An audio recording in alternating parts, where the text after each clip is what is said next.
Kita berdoa. Damai sejahtera Allah yang melampaui segala akal, itulah kiranya yang memelihara hati dan pikiran saudara di dalam Kristus Yesus Tuhan kita. Amin. Shalom, selamat hari Minggu, Amang Inang. Kiranya kita semua tetap dalam keadaan sukacita saat ini. Dan kabar sukacita bagi kita pada minggu ini tertulis dalam Yohanes 6 ayat 30 hingga ayat 36. Demikian firman Tuhan. Setelah Yesus mengatakan semuanya itu, banyak orang percaya kepadanya. Maka katanya kepada orang-orang Yahudi yang percaya kepadanya, "Jikalau kamu tetap dalam firman-Ku, kamu benar-benar adalah murid-Ku, dan kamu akan mengetahui kebenaran, dan kebenaran itu akan memerdekakan kamu." Jawab mereka, "Kami adalah keturunan Abraham dan tidak pernah menjadi hamba siapapun. Bagaimana engkau dapat berkata kamu akan merdeka?" Kata Yesus kepada mereka, "Aku berkata kepadamu, sesungguhnya setiap orang yang berbuat dosa adalah hamba dosa. Dan hamba tidak tetap tinggal dalam rumah, tetapi anak tetap tinggal dalam rumah. Jadi apabila anak itu memerdekakan kamu, kamu pun benar-benar merdeka." Demikian firman Tuhan. Saudaraku yang dikasihi Tuhan Yesus Kristus, saat ini kita berhadapan dengan satu penyakit yang sangat serius. Kenapa sangat serius? Karena virus ini telah banyak membunuh manusia. Virus ini banyak membunuh manusia di seluruh dunia, bukan hanya di Indonesia, tetapi seluruh dunia. Dan bahkan paling mencekam dan mengerikan dalam gelombang kedua ini, yang dikatakan dengan timbulnya virus-virus varian baru dan segala macamnya. Karena sangat mencekam, karena kita setiap saat, hampir kita katakan setiap saat mendengarkan berita duka cita. Ada yang meninggal dunia. Dan kita sering mendengar suara ambulans, sirene ambulans, yang menandakan bahwa ada orang yang mungkin dibawa ke rumah sakit karena sudah parah, dan bahkan menandakan orang-orang meninggal. Saudara yang dikasihi Tuhan Yesus, kita ada satu virus yang lebih mengerikan dan lebih seram dari virus corona ini. Virus corona hanya membunuh nyawa kita, tubuh kita. Virus yang satu ini membunuh kehidupan kita, jiwa dan jasmani kita, kehidupan kekal kita, yaitu virus dosa. Dosa ini memisahkan kita dengan Allah. Kita karena dosa itu kehilangan damai sejahtera, kehilangan sukacita, kita kehilangan segala-galanya. Kalau Ibu Saudara pernah kita dengar mungkin dalam Matius 10 ayat 28 dikatakan, "Janganlah kamu takut kepada mereka yang dapat membunuh tubuh, yang tidak berkuasa membunuh jiwa. Takutlah terutama kepada Dia yang berkuasa membinasakan baik jiwa maupun tubuh di dalam neraka." Dosa yang membinasakan baik jiwa dan tubuh kita ke dalam neraka. Sesungguhnya kita sudah takut dengan virus corona, karena bisa membunuh tubuh kita. Tetapi nafsu kita pada saat ini mengajak kita supaya kita lebih takut lagi kepada virus dosa. Dosa yang dapat membunuh jiwa kita, yang menghilangkan kehidupan kekal dari diri kita. Saudaraku yang dikasihi Tuhan Yesus Kristus, kita tahu bahwa pada waktu Yesus melayani di dunia ini, dia terkenal seorang tokoh yang populer. Banyak orang yang mengikuti dia karena khotbahnya yang begitu bernas, karena pelayanan Yesus yang luar biasa, menyembuhkan orang sakit, menghidupkan orang yang meninggal. Dan karena itu banyak orang yang suka mengikuti Yesus dan menyukai pengajaran Tuhan Yesus. Namun di samping banyak orang yang mengikuti Tuhan Yesus dan menyukai pengajaran Tuhan Yesus, banyak juga orang yang membenci Tuhan Yesus. Saudaraku, kita lihat dalam nas ini, di antara orang yang mendengar pengajaran Yesus, banyak orang itu yang percaya kepada Tuhan Yesus. Dan pada waktu itu Yesus mengajarkan tentang kebenaran. Dan Yesus berkata, kebenaran itu akan memerdekakan kamu. Kita lihat di sini, walaupun tadi banyak orang yang percaya, tetapi ada yang membenci Tuhan Yesus juga. Reaksi dari orang yang tidak percaya ini kepada Tuhan Yesus, di sini dikatakan mereka berkata, kami adalah keturunan Abraham dan tidak pernah menjadi hamba siapapun. Bagaimana engkau, Yesus, dapat berkata kamu akan merdeka? Di sini menunjukkan seolah-olah orang Yahudi ini menolak dan seolah-olah mereka tidak membutuhkan kebebasan, tidak membutuhkan kemerdekaan itu. Yang menjadi pertanyaan, apakah mereka betul-betul tidak pernah menjadi hamba siapapun? Ini menjadi pertanyaan Bapak Ibu Saudara. Bapak Ibu Saudara, kita lihat secara pemerintahan bangsa Yahudi pernah menjadi jajahan orang Mesir beratus-ratus tahun, jajahan orang Babilonia, dan bahkan pada saat itu mereka dijajah oleh orang Romawi. Namun mereka berpikir bahwa mereka adalah umat pilihan Allah, mereka adalah keturunan Abraham, mereka menerima hukum Taurat dan Musa dari Musa dan memiliki hak istimewa dari Allah, sehingga mereka tidak perlu dibebaskan lagi.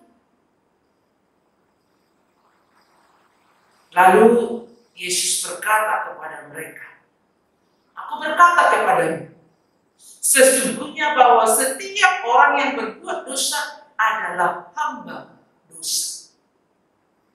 Artinya di situ kalaupun mereka tidak dijajah oleh dunia ini, oleh bangsa lain, tetapi mereka sekarang hamba dosa karena mereka melakukan dosa. Dalam Roma 3 ayat 23 dikatakan, karena semua orang telah berbuat dosa dan telah kehilangan kemuliaan Allah. Kita juga sekarang menjadi hamba dosa ketika kita melakukan dosa. Karena semua orang telah berbuat dosa dan kehilangan kemuliaan Allah. Dalam Roma 3 ayat 21 itu dikatakan upah dosa adalah maut. Saudaraku, kenapa kita perlu dibebaskan? Kenapa kita perlu dimerdekakan? Karena semua manusia sudah berdosa. Semua manusia sudah menjadi budak dosa. Semua manusia sudah menjadi hamba dosa. Apa itu hamba dosa? Hamba adalah yang diperbudak oleh dosa. Hamba dosa adalah yang dikuasai oleh dosa. Hamba dosa yaitu yang telah diperintah oleh dosa, yang telah terikat kepada dosa. Dan bahkan hamba dosa itu adalah orang-orang yang senang melakukan kejahatan-kejahatan atau yang senang melakukan dosa. Saudaraku, Bukankah kita ini dahulu adalah hamba dosa? Bukankah kita ini dahulu adalah orang-orang yang terkutuk dan seharusnya kita sudah dibinasakan? Dan mungkin saat ini masih banyak di antara kita yang terikat oleh dosa. Terikat dengan kuasa-kuasa dunia ini. Masih ada pertahanan dagingnya. Masih ada yang menyembah berhala. Masih lebih takut kepada teknologi canggih daripada kepada Tuhan. Itu sudah diikat oleh dosa. Dan mungkin masih banyak di antara kita yang di dalam dosa. Sama seperti yang dikatakan dalam Markus 7 ayat 21 dan 22. Dikatakan di situ, sebab dari hati orang timbul segala pikiran jahat, percabulan, pencurian, pembunuhan, perzinahan, keserakahan, kejahatan, kelicikan, hawa nafsu, iri hati, hujat, kesombongan, kebebalan. Semua hal-hal jahat itu timbul dari dalam dan menajiskan orang. Artinya kalau itu masih terlihat di dalam kehidupan kita, berarti kita masih di dalam dosa, masih terikat kepada kuasa dosa. Kita masih hamba dosa. Berapa banyakkah di antara kita, Bapak Ibu Saudara, yang tidak pernah sombong? Berapa banyakkah di antara kita, Bapak Ibu Saudara, yang tidak pernah iri hati, yang tidak pernah dengki, yang tidak pernah melakukan kekerasan, pencurian? Dikatakan semua kita bisa berdosa. Bahasa Batak, nampak nang mata nang pamangan, luhut masalah dong, sudah. Semua melakukan dosa. Kita adalah manusia berdosa, manusia yang diperbudak oleh dosa. Itulah kita perlu dibebaskan. Untuk itulah kita perlu dimerdekakan. Orang yang mengalami perbudakan dosa, dia akan sengsara. Tidak akan ada kebebasan, kemerdekaan. Dipenuhi ketakutan, kekhawatiran. Dan bahkan hidupnya semakin hari semakin terpuruk. Sama halnya dengan ketika kita dijajah oleh orang lain. Ketika Indonesia dijajah oleh bangsa Belanda, bangsa lain, keadaannya sengsara. Tidak ada kebebasan bertindak, di dalam ketakutan dan kekhawatiran, dan benar-benar sepertinya tidak ada masa depan yang cerah karena terikat oleh penjajah.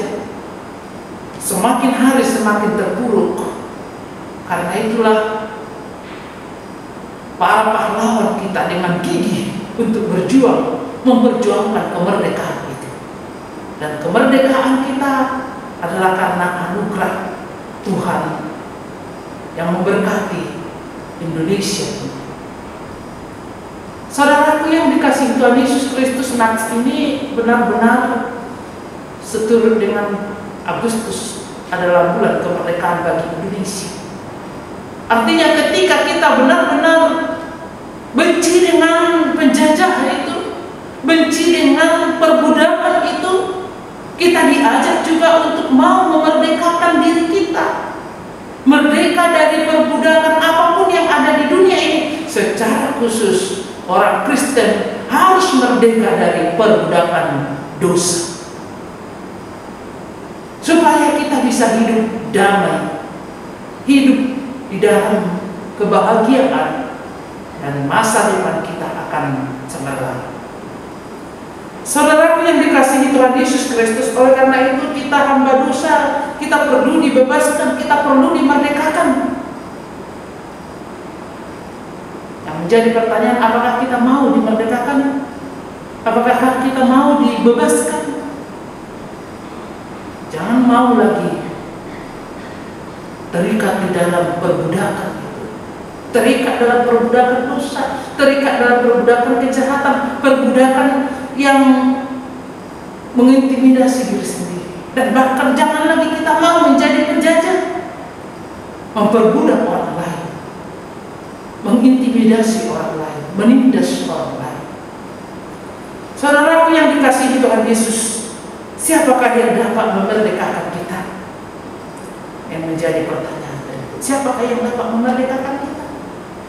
Di dalam ayat 36 dikatakan di situ, jadi apabila anak itu memerdekakan kamu, kamu pun benar-benar merdeka. Siapa anak?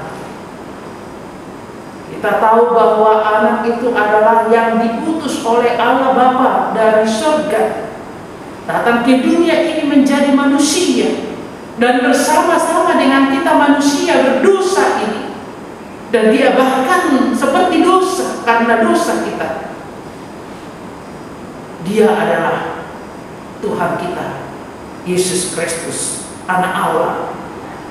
Karena kasihnya, sehingga dia mengutus anaknya yang tunggal itu, supaya setiap orang yang percaya kepadanya tidak binasa, melainkan beroleh hidup yang kekal.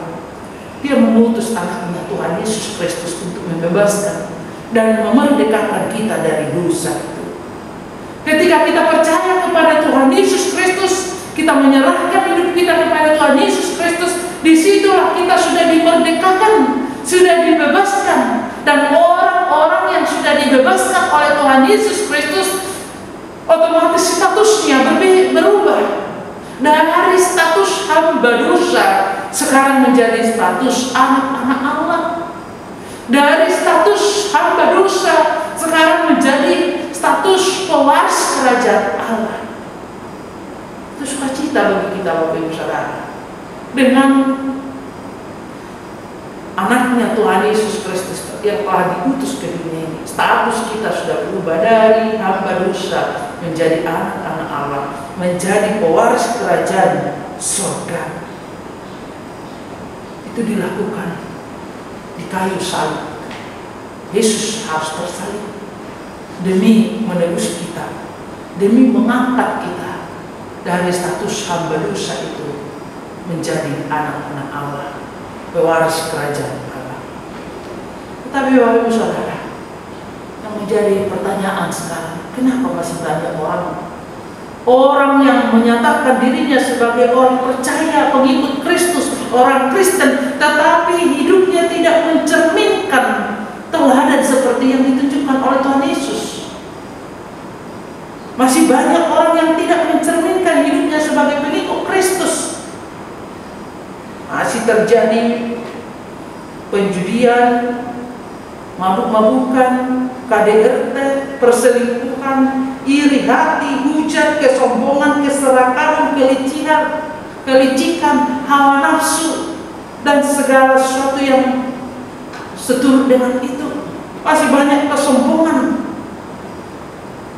Kenapa masih bisa terjadi? Ini yang menjadi perenungan bagi kita Bapak Ibu Saudara. Saudaraku, di ayat 30 hingga ayat 31 dikatakan di situ, setelah Yesus mengatakan semuanya itu, banyak orang percaya kepadanya. Maka katanya kepada orang-orang Yahudi yang percaya kepadanya, jikalau kamu tetap dalam firman-Ku, kamu benar-benar adalah murid-Ku. Artinya di situ Bapak Ibu Saudara, tidak cukup hanya percaya kepada Tuhan Yesus. Iblis juga percaya kepada Tuhan Yesus. Iblis juga mengenal Tuhan Yesus. Tetapi iblis tidak pernah bertobat, tidak pernah berubah, tidak pernah melakukan kehendak Tuhan Yesus. Karena itu Tuhan Yesus mengatakan di sini, jikalau kamu tetap dalam firman-Ku, maka kamu benar-benar menjadi murid-Ku.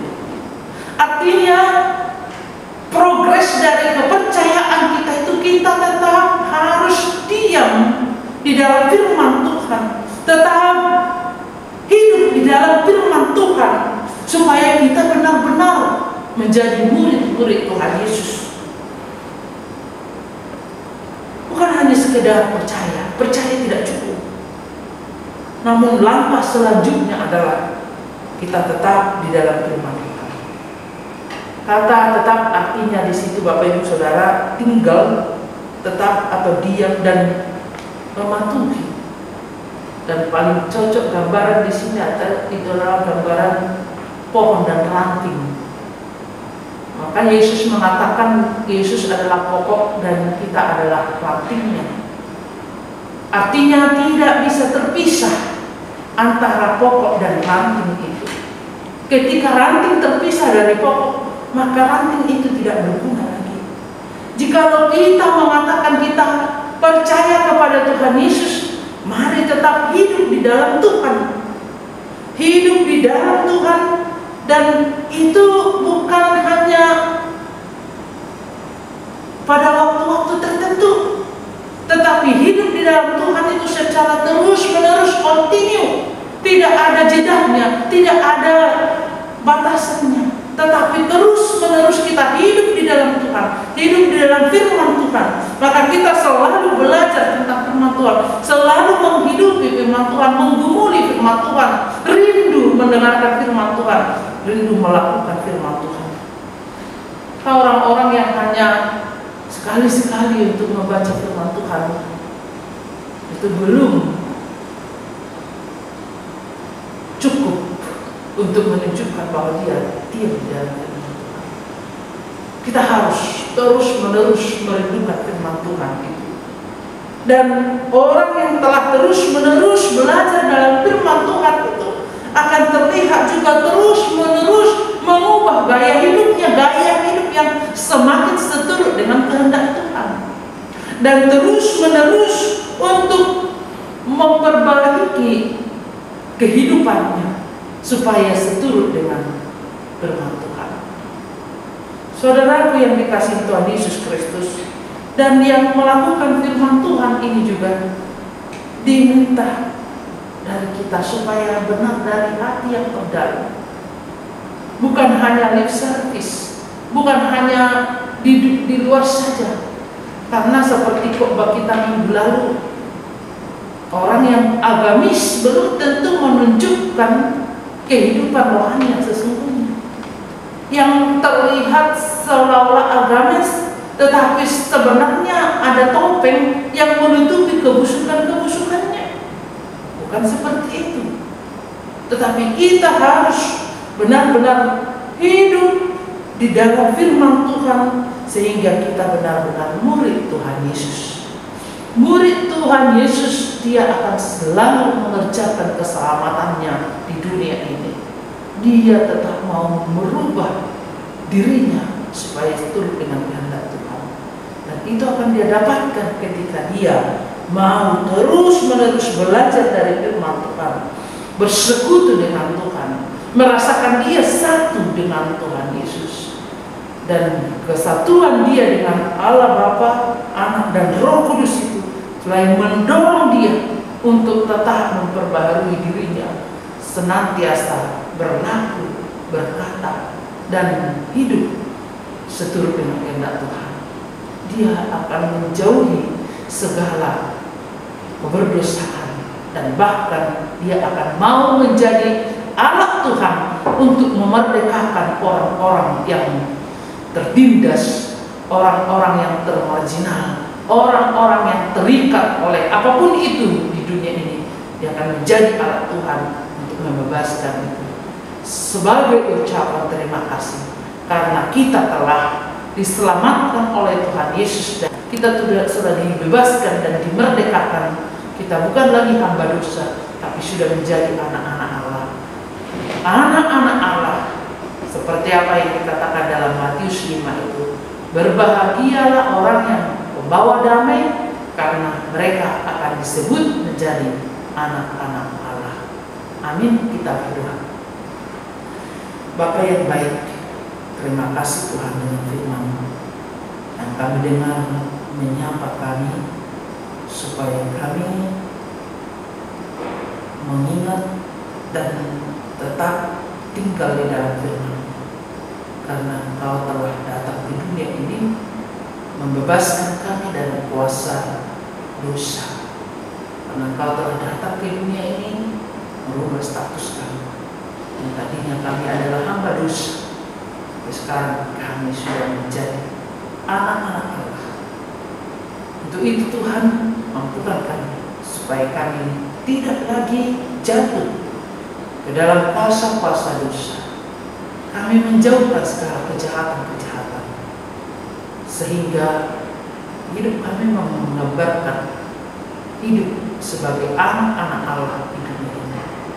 Terima kasih Bapak, kalau pada saat ini kami masih takut dengan virus corona, tapi Nats firman-Mu saat ini mengingatkan kami ada satu hal yang harus dan lebih lagi harus kami takuti, yaitu virus dosa. Sebagaimana kami telah berusaha benar-benar menjaga diri kami supaya tidak terpapar oleh virus corona, melalui Roh Kudus-Mu Tuhan, mampukan kami supaya tetap kami menjaga diri kami untuk tidak jatuh kepada virus dosa yang senantiasa menunggu dan ada di tengah-tengah kami. Terima kasih Tuhan, berkati kami, berkati seluruh jemaat-Mu dimanapun mereka berada. Berkati pekerjaan mereka, dan bagi yang masih sakit berikan kesehatan Bapak. Dan bagi kami yang dalam keadaan sehat, berikan semangat, kekuatan, sukacita untuk melanjutkan segala aktivitas kami. Terpujilah Engkau Tuhan hari ini hingga selama-lamanya. Dalam Kristus Yesus kami berdoa dan mengucap syukur. Amin.